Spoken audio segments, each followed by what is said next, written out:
Envoyer les photos de leur corps dénudé est devenu un phénomène courant sur la toile. Le cas des jeunes filles abusées sur les réseaux sociaux ont atteint des proportions inquiétantes. Certains prédateurs abusent de leur naïveté et la ministre de la Promotion de la Femme et de la Famille appelle à la vigilance face aux pièges qui tissent leur toile. Christelle Beina.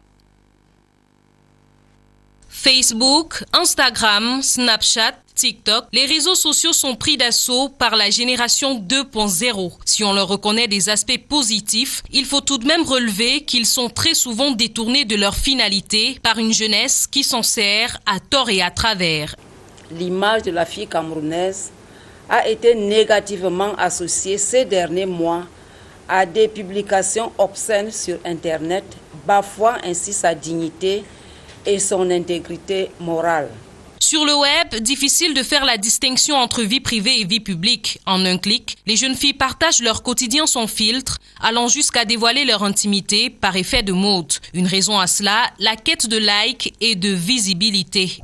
C'est gratuit, mais ça ne peut pas dire qu'il faut mettre tout et tout sur les réseaux sociaux.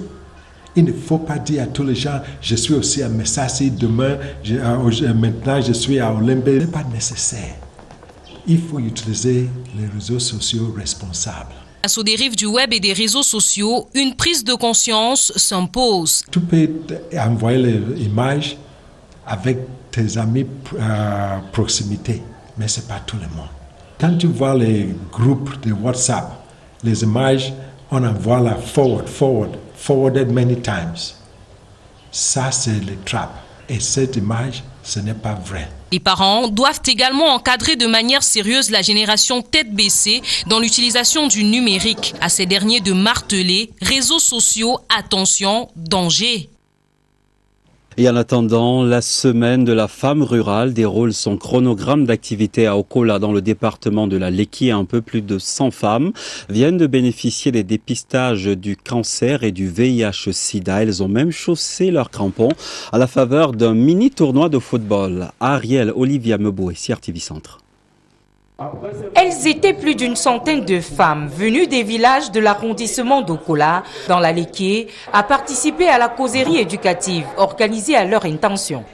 On a suivi hier la formation, comment on peut dépister le cancer de l'utérus, le cancer du sein. Tu prends le doigt-ci, les deux doigts-ci, tu mets sur ton sein comme ça là. Tu divises ton sang en 4 parties. Si tu vois soit deux noyaux, soit un liquide qui sort, c'est que tu dois consulter le médecin. Outre les conseils, ces femmes ont bénéficié des examens médicaux coordonnés par l'ONG Ascovim. J'ai fait les examens. Mes examens sont sortis négatifs. J'ai fait la tension.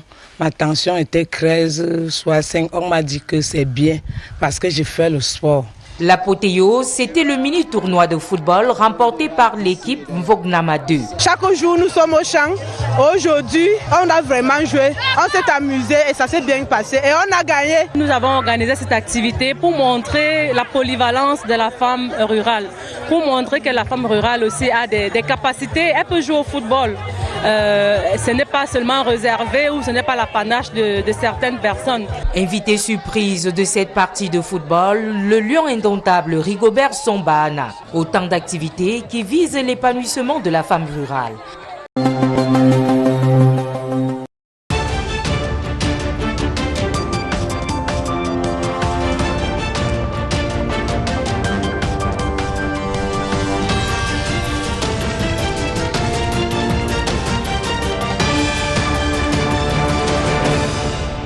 Octobre, mois du consommant local, une campagne pilotée par le ministère de l'Industrie et du Commerce. Et c'est aussi le parti pris de la télévision nationale. Partons donc dans le Borgou cette fois-ci pour voir les attractions alimentaires des Paraquois. Nestor Sella, Alessis Sogba et Olviga Messan.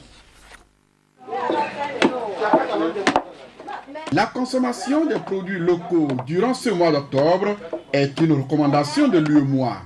Une initiative soutenue par le gouvernement qui, depuis le 1er octobre dernier, à travers le ministère du Commerce et de l'Industrie, a procédé au lancement officiel du mois de consommation local. Nous sommes ce que nous mangeons, dit-on. C'est un impératif d'ailleurs de consommer local.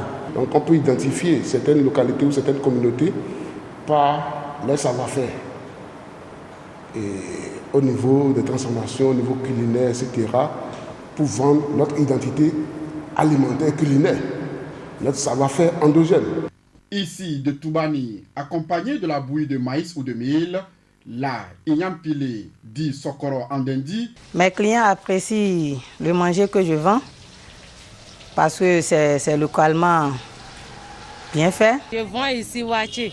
C'est avec riz de Bénin, on prépare avec ça. Tout ce qui est ici, là, c'est pour le Bénin. On a des clients qui viennent manger beaucoup. Tous les ingrédients du consommation local sont disponibles dans les marchés. Plus qu'une habitude, consommer local est un devoir pour ces citoyens qui dégustent avec plaisir les mets de leur choix. Je viens de manger Toubani, un repas que j'aime. C'est un repas qui est fabriqué à base de produits de chez nous. Je me suis déjà habitué avec. Comme j'ai l'habitude de cultiver, c'est les mets qu'il faut aimer. La pâte du riz ou Mohabru Andendi est aussi un mets bien consommé dans la cité de Koburu, comme cette boisson locale appelée Tchukutu, obtenue à base du sorgho. On est en train de valoriser notre boisson locale qu'on boit.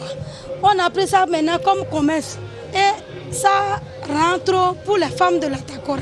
Les gens apprécient trop le local. Les gens viennent boire. Je vends la bouillie de maïs jaune même. Bon, c'est un maïs qui est sorti nouvellement. Plus loin, à quelques mètres, nous sommes avec cette dame au quartier Titirou qui exerce ce commerce de Olele depuis 1987. Je vends ici Olele. C'est 50 francs l'unité. Tous les ingrédients sont là pour sa qualité. C'est un mets préparé sans cube. Si vous voulez vivre longtemps, il faut savoir manger. Et il faut manger ce qui est proche de vous, ce que vous voyez, ce que vous connaissez. Ce qu'on connaît, c'est ce que nous produisons nous-mêmes. Nous devons privilégier nos produits et améliorer la qualité de ces produits-là pour pouvoir en tirer tous les profits. Le mois d'octobre, c'est la couleur de Made in Bénin. Et le Bénin en regorge en quantité et en qualité, gage d'une sécurité alimentaire assurée.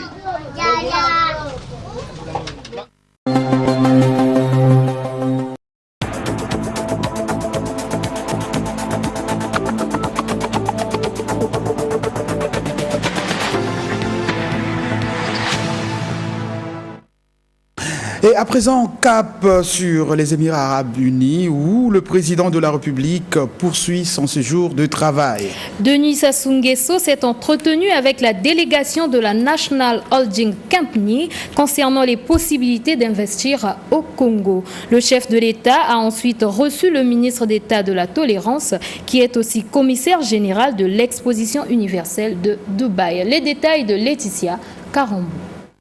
Présenter la filière minière du groupe et faire preuve d'un développement agressif en Afrique en général et au Congo en particulier, telles étaient la substance de l'entretien accordé par le président de la République Denis Sassou Nguesso à la délégation de la National Holding Company, conduite par son président du conseil d'administration, Ali Al-Rachdi. Le PCA du groupe a exprimé sa volonté d'investir dans le secteur minier au Congo, dans une large gamme de minerais. Nous avons surtout présenté à M. le Président la filière minière de notre groupe et notre objectif c'est de faire preuve d'un développement assez agressif en Afrique et dans les pays d'Afrique et entre autres nous avons présenté à M. le Président les différentes opportunités dans le domaine minier. Nous nous sommes proposés en tant que partenaires dans le domaine minier pour développer, pour investir dans le domaine minier du pays. Le PCA de la National Holding Company a déclaré sa volonté de développer un partenariat gagnant-gagnant au Congo. Nous sommes intéressés par toutes les substances minières, à commencer par l'or, puis par le cobalt, le cuivre et ainsi de suite. Notre idée, c'est de travailler en coopération très étroite avec le gouvernement sur le principe du gagnant-gagnant pour toutes les parties. La seconde audience de ce jour accordée par le chef de l'État Denis Sassou Nguesso a été celle de son Excellence, Cheikh Nayane bin Moubarak Al Nayane, ministre d'État de la Tolérance et commissaire général de l'Expo 2020 Dubaï. L'homme d'État des Émirats est venu présenter ses civilités au président de la République, Denis Sassou Nguesso, avant qu'il ne rehausse de sa haute personnalité l'exposition qui se tiendra à Dubaï et à laquelle le chef de l'État prendra bientôt part.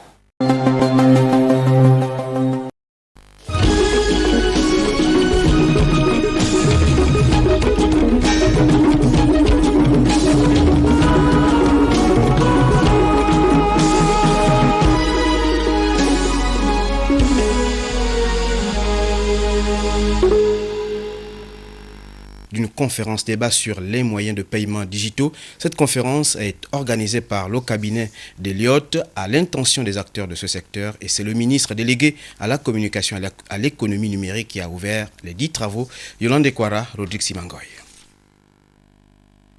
Les enjeux et perspectives du paiement digital au Gabon. Une thématique qui a suscité l'organisation par le cabinet de Elliott d'une conférence débat à l'endroit des acteurs du secteur, des bailleurs de fonds internationaux, des opérateurs publics et privés. Autour du ministre délégué à la communication et du président de l'ARCEP, le cabinet par cette conférence s'invite à l'action gouvernementale d'accélération de la transformation économique dans le domaine de la digitalisation des services. Aujourd'hui, le Gabon est l'un des pays les plus connectés d'Afrique. Par conséquent, les paiements digitaux ont pris une place prépondérante. Selon les Nations Unies, le Gabon a un indice de développement de e-gouvernement au-dessus de la moyenne africaine et en phase avec la moyenne mondiale. En effet, les Gabonais peuvent aujourd'hui régler le paiement en ligne avec leur visa. Ils peuvent payer les frais de création de leurs entreprises. Ils peuvent payer l'impôt via l'e-tax ou régler leurs factures d'électricité ou leur scolarité grâce au mobile money. L'éclosion d'un écosystème numérique au Gabon et dans la sous-région a permis au gouvernement de mettre en place un cadre juridique.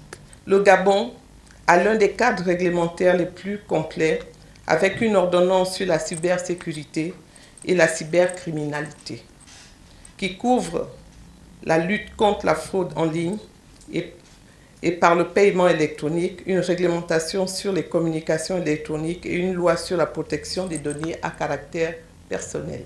Une conférence qui a servi de cadre au ministre délégué à la communication de présenter les avancées du secteur. Pour ce qui est du mobile money, avec un taux de 5% du PIB, produit intérieur brut, il compte désormais 200 000 utilisateurs par mois et employerait plus de 10 000 personnes.